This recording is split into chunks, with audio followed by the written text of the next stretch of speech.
Hello dear friends, welcome to my channel. यहाँ देखिएगा, कुछ हमारे मित्रों ने ये कमेंट सेक्शन में लिखा था कि यदि एक वित्तीय वर्ष में ब्याज की दरें अलग अलग होती हैं तो उनको किस तरह से कैलकुलेट किया जाएगा, यानी उसकी गणना किस तरह से की जाती है। तो उसी को ध्यान में रखते हुए एक काल्पनिक हम लाए हैं आपके सामने। वित्तीय वर्ष 2022-23 का देखिए, ये जो आंकड़े हैं सारे काल्पनिक हैं, लेकिन आपके जो वास्तविक आंकड़े हैं उन वास्तविक आंकड़ों से जो कैलकुलेशन होगा इसी तरीके से होगा, ये ध्यान में रखिएगा। तो यहाँ पर हमने क्या किया, देखिए वित्तीय वर्ष है 2022-23, सामान्य भविष्य निधि में भिन्न भिन्न ब्याज दरों की गणना। एक ही वित्तीय वर्ष में है, अलग अलग ब्याज की दरें हैं। मान लिया जाए अप्रैल 2022 से लेकर के अगस्त 2022 तक ब्याज का जो दर है, इंटरेस्ट रेट है, वो 8% है, और सितंबर 2022 से लेकर के मार्च 2023 तक उसमें इंटरेस्ट रेट जो है 6% है। ये ध्यान रखिएगा, अगस्त तक 8% और सितंबर से मार्च तक 6% है। तो दो अलग अलग यहाँ पर इंटरेस्ट रेट है। तो अब इनकी गणना हम किस तरह से करते हैं उस वित्तीय वर्ष में, तो ये बताएंगे। देखिए, ये सभी के लिए लाभदायक है, जिनका भी जीपीएफ करता है, फंड करता है, आपका गवर्नमेंट एम्प्लॉय जितने भी हैं, चाहे सेंट्रल गवर्नमेंट के हों या स्टेट गवर्नमेंट के हों, सबका तरीका एक ही है। तो देखिएगा, माह है अप्रैल 2022 से लेकर के मार्च 2023 तक है, ये ध्यान रखिएगा। और इसमें अभिधान क्या कर रखा हमने, प्रत्येक माह 10-10 रुपया। ये काल्पनिक है, देखिए छोटी सी राशि रखी है हमने, आपका अभिधान अलग हो सकता है। तो आप उसी आधार पर जो है, मेथड तो यही होगी, लेकिन आपके आंकड़े अलग हो जाएंगे, ध्यान रखिएगा। तो 10 रुपया अप्रैल में जमा है, मई में भी 10 है, जून में भी 10, इस तरह से मार्च तक प्रत्येक माह 10-10 रुपया जमा है। तो अब हम करते क्या है, ध्यान रखिए। पिछले वित्तीय वर्ष में जो जमा था धन, वो 200 रुपया था, और इस वित्तीय वर्ष में वो 200 रुपया आ गया यहाँ पर। तो इस 200 रुपये में क्या करेंगे, इस 10 रुपये, अप्रैल का 10 रुपया जब जोड़ेंगे तो इसका प्रोग्रेसिव निकल आएगा। तो ये प्रोग्रेसिव हो गया 210 रुपया। इस 200 में ये 10 रुपया जोड़ा, ये ध्यान रखिए। आपका यहाँ पर कुछ भी हो सकता है, ये बड़ी राशि हो सकती है यहाँ पर, और यहाँ पर भी और बड़ी राशि हो सकती है आपकी यहाँ। इसमें ये जोड़ेंगे आप, तो ये आ गया 210। ये मैंने छोटी सी काल्पनिक राशियाँ ली है, ध्यान रखिएगा। तो 210 में ये 10 जोड़ा तो 220 आ गया, 220 में 10 जोड़ा तो 230 आया, 230 में 10 ऐड करके 240 आ गया, 240 में 10 ऐड करके 250। इस तरह से ये पूरा, इसमें ये ऐड किया ये आया, इसमें ये ऐड किया तो ये आया, और इसमें ये ऐड किया तो ये आया, इसमें ये ऐड किया तो ये आया। 290 में 10 ऐड किया तो 300 आ गया, देखिए, और 300 में 10 ऐड किया तो 310 आया, और 310 में 10 ऐड किया तो 320 रुपया आ गया। ये तो हमारा क्यूमुलेटिव आ गया। अब ध्यान आपको ये रखना है कि किस महीने तक ब्याज दर कौन सी है। 2022 अप्रैल से लेकर के 2022 अगस्त तक 8% है। तो अगस्त कहाँ पर होता है, देखिए ये अगस्त है। तो इसको यहाँ पर जो है एक लाइन मैंने खींच दिया, ये इसको समझने के लिए। ये अप्रैल, मई, जून, जुलाई, अगस्त, इनको अलग से जोड़ दिया, इन प्रोग्रेसिव को अलग से जोड़ दिया।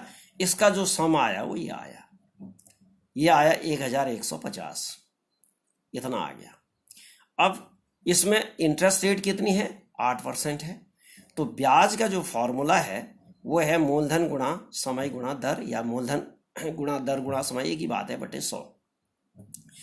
तो ब्याज कैसे गणना की, देखिए, ब्याज बराबर हो गया, ये मूलधन हो गया, ये 1 महीने का मूलधन माना जाएगा इसको, ये 1 महीने का मूलधन माना जाएगा, ये याद रखिएगा। यही है इसमें मेन चीज। 1150 रुपये यानी 1150 रुपये को 1 महीने का मूलधन मानेंगे। तो ये आ गया मूलधन। 1 महीने का मतलब हुआ 1/12 वर्ष, 12 का भाग 1 में देंगे तो वो वर्ष बन गया। देखिए, 1 महीना बट्टे 12 बराबर वर्ष बन गया, 1/12 वर्ष बन गया। गुणा, अब दर कितनी है, दर हमारी जो है पहले 8% है, देखिए अगस्त तक 8% है, तो 8 से गुणा 8/8% का मतलब 8/100 हो गया है। तो कर दीजिए, इसको कैलकुलेट करिए। तो ये कैलकुलेट करने के बाद 7.666 ऐसे आता है, तो ये इजिकल टू आता है 7.667 आ गया। ये फिलहाल इसको इतना ही रहने दीजिए।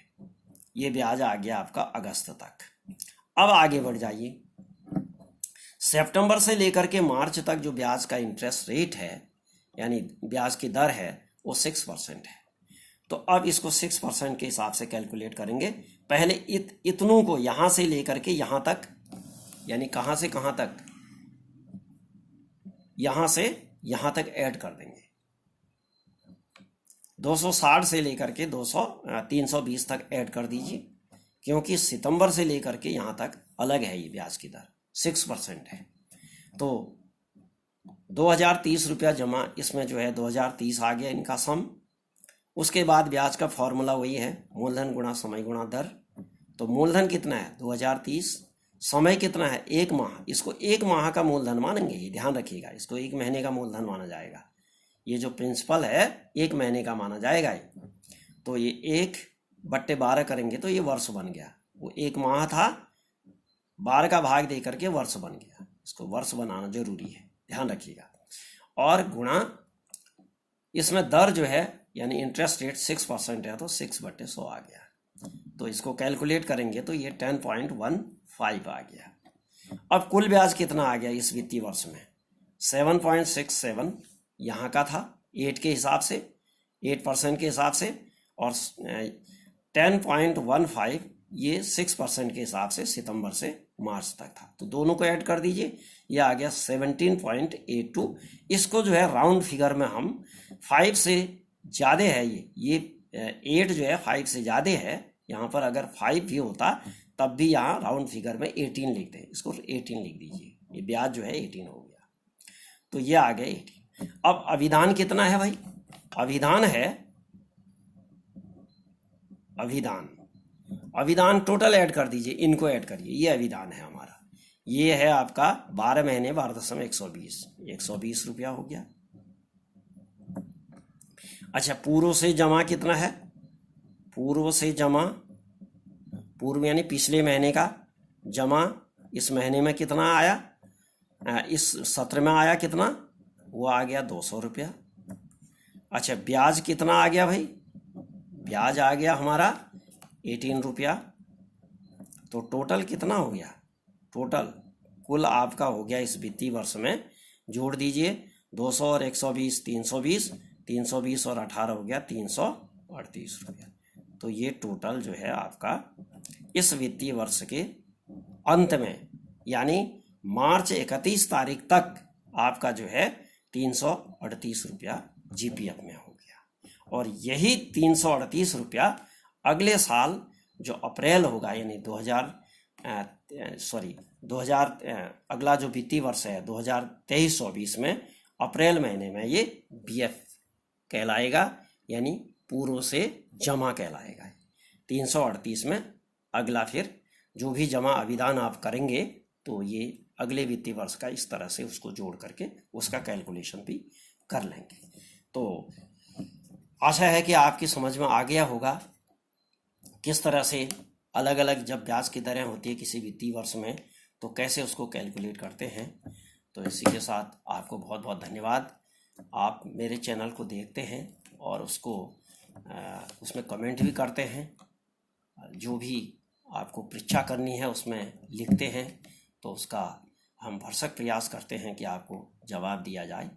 और पुनः मैं आपसे निवेदन करता हूं कि यदि आप मेरे चैनल में नए हैं, पहली बार देख रहे हैं, तो सब्सक्राइब ज़रूर कर दीजिएगा, लाइक करिए और शेयर करिएगा अपने फ्रेंड्स को, और इससे लाभान्वित होइए। Thank you very much.